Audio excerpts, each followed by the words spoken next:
오늘 본문을 우리가 함께 나누면서 우리가 지난번 제가 바로 2장 앞부분에 있는 가나 혼인잔치에 대한 이야기를 나눴던 것 같습니다. 그때는 우리를 새롭게 하시는 예수님이라는 제목으로 제가 나누었습니다. 예수님만이 우리를 새롭게 할 수 있습니다. 예수님은 우리를 새롭게 하시는 분이십니다. 그리고 예수님은 지금도 우리를 새롭게 하실 줄로 믿습니다. 그 새로움을 가지고 오시는 그 예수님이 오늘 유월절을 맞이해서 성전에 올라가요. 그런데 웬걸요? 성전에 올라갔더니 어떤 일이 일어나요? 시끌시끌 벅적벅적합니다. 왜? 소를 팔고 양을 팔고 비둘기를 팔며 돈을 바꾸는 사람들이 가득히 있는 거예요. 여러분 한번 상상을 해보십시오. 모든 유대인들의 남자들이 다 이 유월절을 맞이해서 다 짐승들을 가지고 와야 돼요. 그런데 그거를 안 가지고 오고 장사를 해야 하니 어떻겠습니까? 지금 우리 이렇게 리모델링 한다고 여기 요 앞에 조금 이렇게 뭐 설치되어져 있고 이것만 해도 이렇게 지금 우리가 장소 바뀐 것만 해도 저희가 지금 꽤 혼란스럽고 복잡하잖아요. 그런데 이스라엘의 모든 남자들이 예루살렘으로 모여요.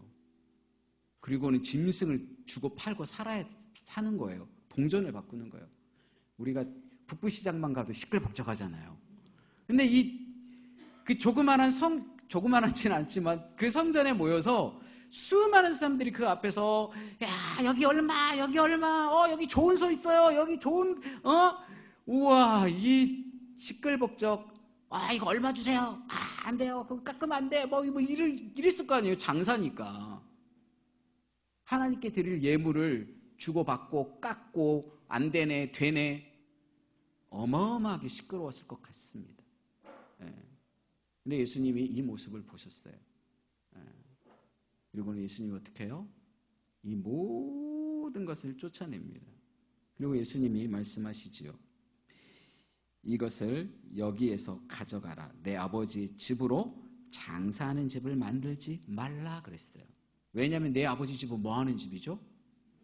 아버지를 만나는 집이에요. 아버지와의 만남이 필요하고 하나님 아버지와의 예배가 있고 하나님 아버지와의 깊은 교제가 있어야 될 장소에 온갖 시끄러운 소리가 다 들려오는 거예요. 사고 파느라고. 하나님은 온데간데 없고 뭐만 남아있어요? 장사꾼만 남아있는 거예요. 그런데요, 예수님이 이것을 노끈을 만들어서 다 쫓아내고 상을 엎어버립니다. 그런데 이 모습을 보고 있는 장사꾼들의 눈에는 예수님이 어떻게 비춰졌을까요? 이 모습을 보고 있는 종교 지도자들의 눈에는 이 젊은 청년 예수가 어떻게 보여졌을까요? 얘 뭐야? 지금 우리끼리 지금 잘하고 있던 이것을 왜 얘가 깨트리려고 하지? 우리는 이것을 지금 규칙으로 여기고 관습으로 여기고 우리가 지금까지 아무런 문제 없이 잘 지내왔는데 왜 얘는 우리의 이 규칙을 깨트리려고 하지? 얘 이상한 애네? 얘 뭐야? 라는 시선으로 예수님을 쳐다보는 거예요. 얘는 우리를 대적하는 애야. 종교 지도자들 입장에서는 그렇잖아요. 여러분 성전을 장사의 터로 주었다는 말은 종교 지도자들에게 뭐가 생긴다는 뜻일까요? 그죠. 쩐이 생긴다는 뜻이에요. 자기의 배를 배부릴 수 있는 그런 요소가 있다는 뜻이에요. 그런데 거기에 대항하는 애가 나타난 거예요. 얘 뭐지? 우리를 대적하는 애네. 그런데 시선을 조금 바꿔서 여기가 어디라고요? 성전이라고요. 주님의 전이라고요. 주님의 시선에서 보면 이 장사하는 애들과 종교 지도자들이 뭐 하고 있는 거죠? 하나님을 대적하고 있는 거예요. 자기들은 이 예수님이 행하는 행위가 자기들을 대적하는 거라고 생각할지 모르나 하나님 입장에서 보면 이게 지금 뭐 하고 있는 거죠? 하나님을 향해 대적하고 있는 거예요. 근데 문제는 이 장사하는 자들이나 종교 지도자들이 이 사실을 깨닫지 못하는 데 있다는 거예요.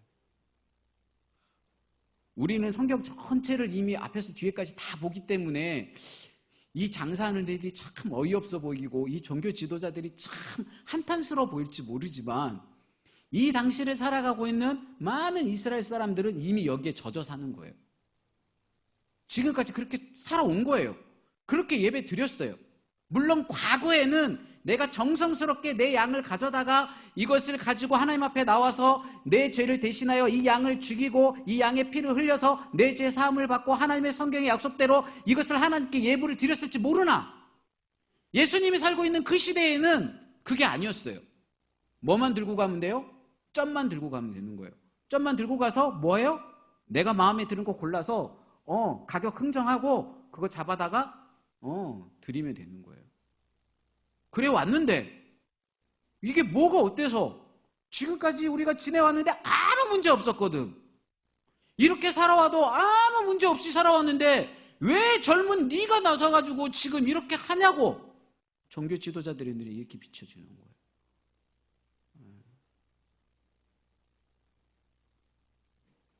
예수님이 하나님의 집이 온전케 되어지기를 원하셨어요. 그러니까 이 종교 지도 장사하는 사람들이나 유대인들이 이렇게 말합니다. 내가 이런 일을 행하니 무슨 표적을 우리에게 보이겠느냐라고 말해요. 갑자기 뭘 요구하냐면 표적을 요구해요. 이미 예수님은 표적을 보이셨습니다. 뭘로? 성전을 뒤엎는 걸로. 이게 예수님이 진정한 그리스도의 모습을 보여주고 있는 거예요. 지금까지 누군가 했어야 하는 이 일, 누군가는 이 성전을 깨끗하게 치우고 성전은 이렇게 사용하면 안 되지요. 우리가 하나님 앞에 나와서 하나님 앞에 기도하고 하나님을 만나고 하나님 앞에 예배드리는 장소로 사용되어야 될 이 성전을 이렇게 장사하는 소굴로 만들면 안 되죠 라고 모든 이들 아니면 적어도 누군가는 나타나서 그 일을 했어야 함에도 불구하고 아무도 안 해왔던 그 일을 누가 하셨어요? 예수님이 하셨어요. 그 자체만으로도 예수님은 무엇을 보여줬냐면 당신이 우리를 구원하러 오신 구세주임을 보여주는 표적의 하나였어요. 근데 이들은 그게 눈에 안 보이는 거예요. 뭘로만 보여요? 자기들을 대적하는 것만 보이는 거예요. 그러니까 너 우리한테 무슨 표적 보일래? 라고 말하는 거예요. 이 당시에 이 선지자에 대해서 우리가 가늠을 할 때 이 선지자가 진짜 선지자인지 가짜 선지자인지를 가늠할 때 우리가 하는 것 중에 하나가 이 당시에 하는 것 중에 하나가 표적이었어요. 표적을 보이면 진짜 선지자고 표적이 없으면 가짜 선지자인 거예요. 그런데 예수님은 지금 표적을 보이고 계시는데도 이들은 깨닫지 못하고 뭐 해달라 그래요? 표적을 보여달라고 하는 거예요. 그러면 표적을 보여달라고 하는 목적이 중요한 거예요.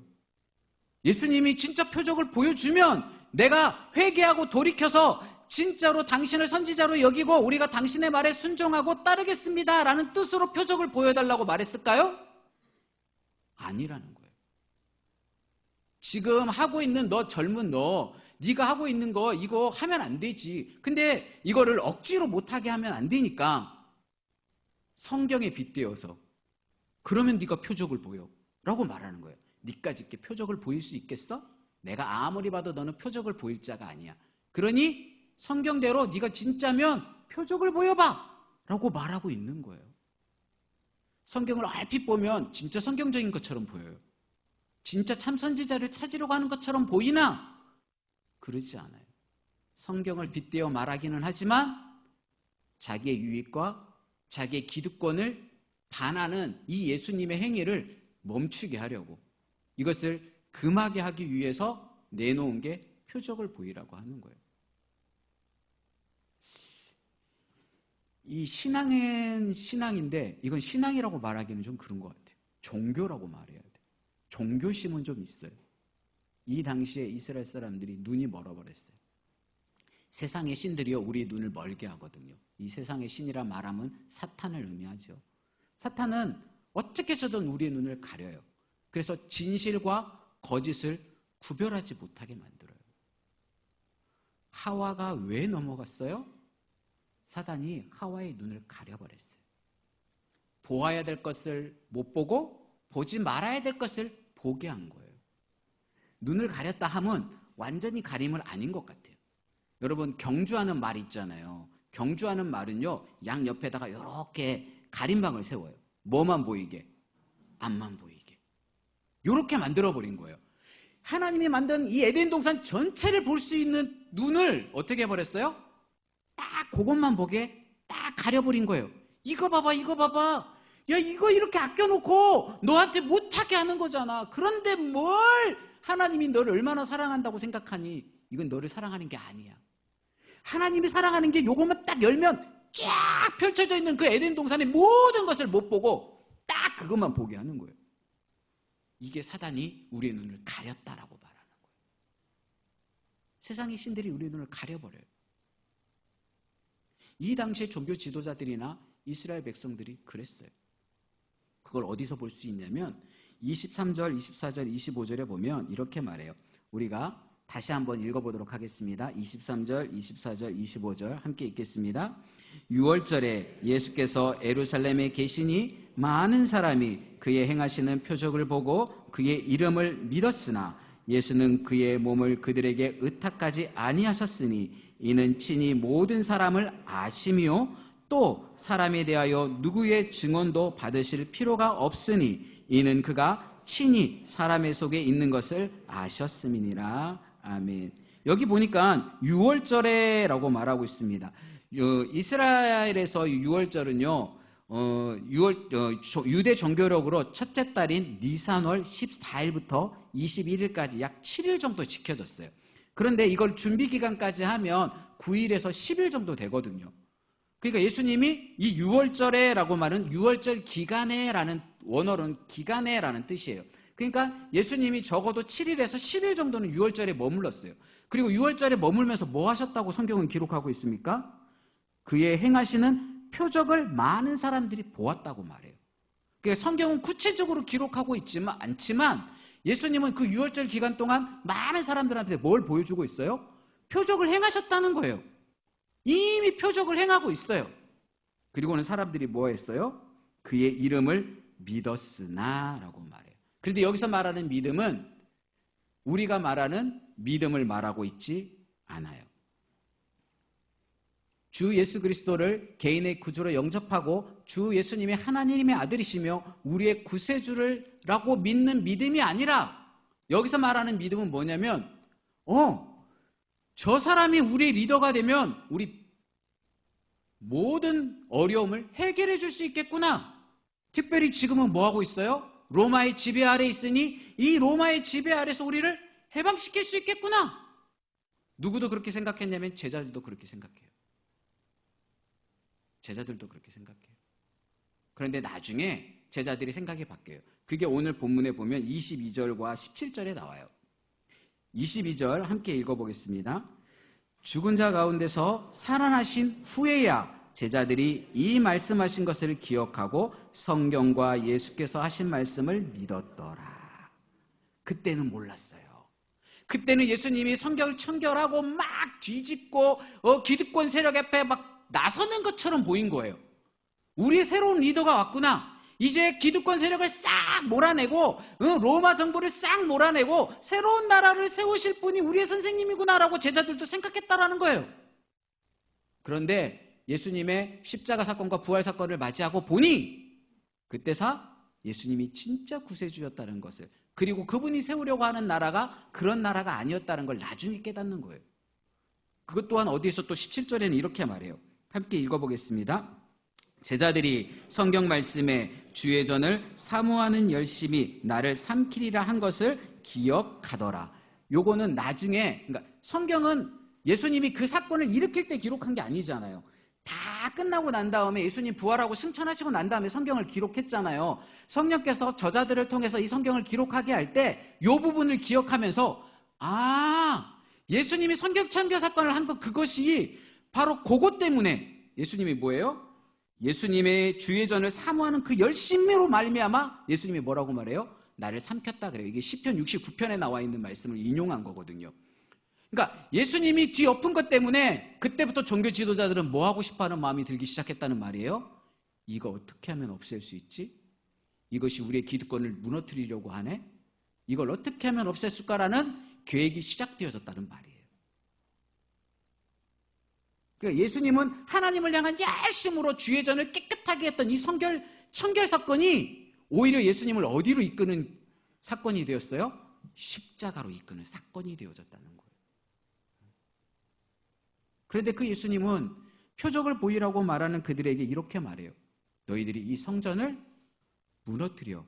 그러면 내가 3일 만에 다시 세우겠어. 라고 말합니다. 근데 예수님이 말하는 성전과 그들이 이해하는 성전이 달랐어요. 우리는 성경을 읽다 보면 좀 이런 부분들에 대해서 잘 살펴야 될 것 같아요. 그들은 뭐만 보였어요? 건물, 벽돌로 세운 그 건물만 그들의 눈에 보이는 거예요. 그 앞에 계신 진짜 성전 되어지신 하나님의 아들 주 예수 그리스도는 그들의 눈에 안 보이는 거예요. 근데 예수님은 누구를 인하여서 21절에 이렇게 말하죠. 그러나 예수는 성전된 자기 육체를 가리켜 말씀하신 것이라 그랬어요. 우리는 이 사건의 무슨 사건을 예수님이 이미 예고하고 있는지를 잘 알아요. 바로 성전된 자기의 몸을 우리를 대신해서 내어주시고 찢기시고 피 흘리시고 물을 흘리시며 머리에 가시관을 쓰시고 손에 못자국을 만들며 허리에 창자국을 만들며 당신의 생명을 내어준 사건을 의미하고 있어요. 그리고 반드시 3일 만에 모든 죽음을 깨트리고 부활하신 줄로 믿습니다. 예수님은 이미 알고 계셨던 거예요. 그리고 예수님은 본인이 이 성결 청결 사건을 하면 이 종교 지도자들 마음속에 이기심이 생겨서 자기를 어떻게 해서든 올가매고 자기를 무너뜨리려고 할 거라는 걸 이미 알고 계셨어요. 근데 그 길을 갈아가는 거예요. 고난의 길. 왜 예수님이 이 고난의 길을 가요? 저와 여러분 때문인 줄로 믿습니다. 어리석어서 우리는 다 양 같아서 그릇 행하여 각기 제 길로 가고 있는 우리를 향해서 아무리 이리 오라고 그래도요 목자의 음성을 듣지 못해. 이게 안타까움이에요. 목자는 우리의 목소리를 알아요. 요한복음 10장에 보면 목자에 대한 이야기, 선한 목자에 대한 이야기가 10장에 쫙 기록되어져 있어요. 목자는 그 양의 이름을 알아요. 그 양의 목소리를 알아요. 그 양의 필요를 알아요. 그런데 우리는 주인의 목소리를 잘 못 들어. 그러니까 성전에서 뭐 하고 있어요? 소 팔고 양 팔고 비둘기 팔고 돈 바꾸고 있는 거예요. 그런데 오늘 우리는 이 성전 청결 사건을 통해서 우리가 바라봐야 될 것은 무엇일까요? 주 예수 그리스도를 개인의 구주로 영접하신 분들은 아멘. 그 순간 성경은 분명히 우리가 뭐 되어졌다고 말해요? 성전 되어졌다고 말해요. 그러면 나는 하나님의 성전으로, 정말로 하나님이 기뻐하는 온전한 성전으로서 나는 하나님 앞에 드려지고 있는가? 사용되어지고 있는가? 우리는 스스로에게 질문해 봐야 되지 않을까요? 하나님은 내 모습을 보면서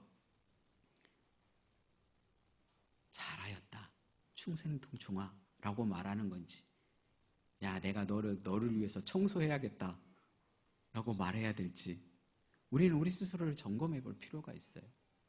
우리는 어느 순간 잠시 마음을 흐트러 버리면 내 안에 장사하는 소굴이 되어지는 경우가 얼마나 많은지 몰라요. 하나님이 아닌 다른 것이 내 마음의 주인으로 자리 잡아. 그리고 그것 때문에, 분주함 때문에 내 안이 시끌시끌 벅적벅적 시끌벅적해요. 그냥 분주해. 내 마음이 분주하잖아요. 그러면 하나님을 기억 못해요.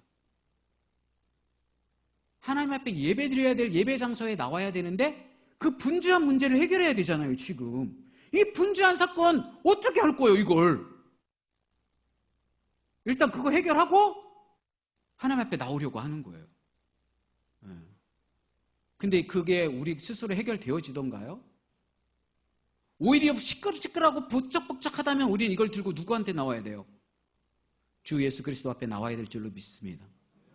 주 예수 그리스도 앞에 나오면 그분이 뭐 해줄 거예요? 청결해 줄 거예요. 깨끗하게 청소해 줄 거예요.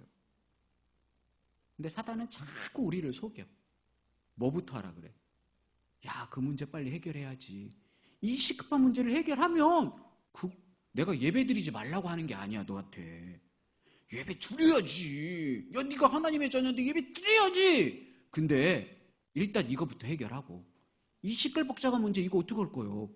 이거 해결하고 그 다음에 따뜻이 하나님 앞에 나아가서 예배 드리면 되지. 이게 사탄의 전략인 거예요. 그럴듯해 들리잖아요. 맞는 것 같잖아요. 근데 하나님은 우선순위를 중요하게 여겨요. 하나님은 그래, 너 문제 있잖아. 내가 너 알아. 그 문제를 내게 들고 나와.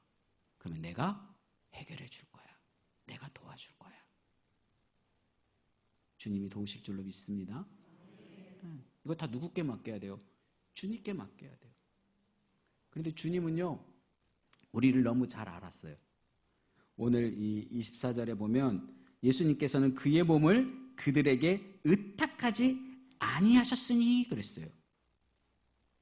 왜냐하면 이는 친히 모든 사람을 아시며 그랬어요. 예수님이 6월절 기간 동안에 표적을 많이 보이니까 수많은 사람들이 그래요, 당신이 우리 지도자가 되어주세요, 당신을 따르겠습니다, 수많은 사람들이 믿었다고요. 그런데 예수님은 그들을 의지하지 않고 그들에게 본인을 의탁하지 않았다고 성경은 말해요. 왜냐하면 이미 그들을 알아요. 그들이 예수님을 따르는 목적은 뭐 때문이에요? 자기의 유익과 자기의 이익과 자기의 배고픔을 해결하기 위한 거였어요. 누구하고 똑같아요? 성전에서 장사하는 장사꾼들이나 그것을 가지고 자기의 배를 부리려고 하는 종교 지도자들이나 지금 이 예배 6월절이라고 해서 하나님 앞에 6월절을 지키려고 왔던 그 백성들이나 다 똑같아요. 왜? 우리 다 죄인이거든요. 진짜 안타까워요. 제가 몇 번 말씀드리지만 우리는 아침에 눈을 떠서 잠자리에 들 때까지 할 줄 아는 게 뭐밖에 없어요? 죄 짓는 것밖에 없어요. 주님의 손에 붙들리지 않으면 우리는 어느 순간 죄하고 짝하고 있잖아요. 안타까워요. 제가 여러분을 안타깝게 보는 게 아니라 저를 안타깝게 보고 있다는 말이에요. 제가 그래요, 제가. 하물며 목사인데. 제가 이렇게, 게다가 저는 어린이전도협회 대표잖아요. 교사들에게 아이들 교육을 이렇게 하세요, 막 이런 강요거든요. 그러면 집에서 잘하냐? 이론은 꽉 차 있는데요, 실기가 이게 진짜 어려워요. 왜 웃어요? 나도 그런데? 그런 건가? 아니면 그래도 감사하게 잘 위기를 극복하고 있어요. 어느덧 이 아들 셋이 이제 하나는 군대 가고 이제 하나는 이번에 대학 가고 이제 하나 남았어요. 이 사춘기를 어떻게 이걸 어떻게 이 녀석을 지금 지혜롭게 말을 해야겠는데 이 아이에게 지혜롭게 말할 수 있는 지혜를 달라고. 근데 그렇게 하나님께 구하지 않으면 어느 순간 이 입에서 뭐가 나오냐면 잔소리가 절절절절절절절절절 나와요. 그래놓고 나중에 후회해요. 이 말은 안 했어야 되는데, 내가 딱 그 앞에까지만 하고 이 말을 안 했어야 되는데 딱 하고, 근데 그 뒤에까지 해. 참. 그리고는 아들이 알았다니까 하고는 결국은 짜증내서 들어가. 그때까지는 몰라요. 아들이 짜증내고 들어가야 아차 하는 거야. 처음에는 좋은 의도로 시작하거든요. 좋은 의도로 시작해요. 근데 그럼 아들하고만 그러냐? 저희 오는 이렇게 사무실에 있는 간사님들에게도 가끔 그러거든요. 제가 좋은 말로 시작해요. 간사님, 사역은 이렇게 하는 게 정말 하나님이 기뻐하고 어떻게 하고 이렇게 좋은 말로 가르침을 주다가 나중에 뭐가 되어지냐면 잔소리가 되어져요. 근데 그걸 어떻게 하면 알 수 있느냐? 간사님의 얼굴을 보면 알아요. 얼굴이 일그러지기 시작해. 일그러지기 시작한 순간 아차, 내가 또 선을 넘었구나. 어쩌면 이렇게 실수를 많이 하는지. 아니, 실수투성이에요. 실수투성이. 결국은 또 다시 주님 앞에 회개하고, 주님 내 입술을 붙들어 주세요. 근데 진짜 끝까지 하나님을 의지하고 이렇게 때로는 이렇게 훈계할 때 있잖아요. 그때는 선을 잘 지켜. 하나님이 딱 야, 여기까지다? 주는 게 있어. 그러면 딱 거기까지 하고 알겠지? 하고 딱 끝내요. 근데 이게 안 되는 순간 선은 어느 순간 넘어가 있는 거예요. 이거 어찌하면 좋겠어요. 이 작은 잔소리에도 이런데 우리가 사업을 하거나 내가 직장에서 누군가 무슨 일을 하거나 내가 하는 일 가운데도요. 하나님이 도우시지 않으면 우리에게 수많은 유혹이 찾아와요. 조금만 내가 편법을 쓰면 내 배가 이만큼 불어. 내가 조금만 다른 방법으로 사람들을 모르게 이렇게 살짝 하면 내 사업이 더 번창할 수 있어. 그게 내 눈에 보여. 그럴 수 있죠. 그때 우리는 뭐가 필요해요? 주님을 의지함이 필요해요. 그래서 주님이 내 안에 항상 주인이 되어줘야 돼요. 그래서 우리는 우리의 성전을 먼저 청결해야 돼요. 내 마음의 성전이 청결케 되어줄 줄로 믿습니다. 그건 내가 하는 게 아니라 주님이 하는 거예요. 그래서 우리 마음속에 성전을 바르게 세워야 해요. 주 예수 그리스도가 우리의 주인 되시며 그분이 우리의 성전을 온전히 다스리는 참 주가 되어지도록 우리를 내어드려야 될 줄로 믿습니다. 여러분, 이번 한 주간이 여러분의 마음과 여러분의 몸과 여러분의 선택하는 모든 것까지도 그분께 묻고 그분의 도우심을 구할 줄 아는 믿음의 지혜가 있기를 원합니다. 그래서 매 걸음마다 주님이 함께 하시고 막 주님이 여러분 때문에 너무 기뻐가지고 기뻐하는 그 목소리가, 그 웃음소리가 날마다 내 귓전에서 들리는, 여러분 혹시 그런 거 경험해 보셨어요? 제가 주님의 그 기뻐하는 웃음소리를 몇 번 들은 적이 있거든요. 막 내가 얼마나 뿌듯했는지 그때. 하나님이 나를 이렇게 기뻐하시네? 근데 가끔은 뭐 또 들리냐면 우는 소리도 들려요. 아이고, 안타까워가지고 아이고 일과나 아이고 할 때도 있으시더라고요. 우리 기왕이면 주님이 가슴 치는 한 주간이 아니라 주님이 기뻐서 웃음 짓는, 미소 짓는 그런 한 주간이 저와 여러분 때문에 이루어지기를 주님의 이름으로 축원합니다. 기도하겠습니다.